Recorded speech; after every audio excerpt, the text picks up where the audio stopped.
Hyderabad chicken సెంటర్లలో మార్పు కనిపిస్తలేదు. నగరంలో ఎక్కడో ఒక దగ్గర కుళ్ళిన చికెన్ను సరఫరా చేస్తూనే ఉన్నారు. ఫుడ్ సేఫ్టీ అధికారులు ఎన్నిసార్లు దాడులు జరిపినా నిర్వాహకుల్లో మాత్రం మార్పు కనిపించడం లేదు. తాజాగా మూసాపేట భరత్ నగర్లోని ఎస్పీఆర్ చికెన్ సెంటర్లో టాస్క్ ఫోర్స్ సిబ్బంది ఆకస్మికంగా తనిఖీలు జరిపారు.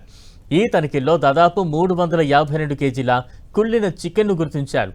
కుళ్ళిన చికెన్ను స్థానికంగా ఉన్న రెస్టారెంట్లు, ఫాస్ట్ ఫుడ్ సెంటర్లకు సరఫరా చేస్తున్నట్లు అధికారులు గుర్తించారు. సూరజ్ పాల్ అనే వ్యక్తిని అదుపులోకి తీసుకుని సనత్ నగర్ పోలీసులకు అప్పగించారు టాస్క్ ఫోర్స్ సిబ్బంది.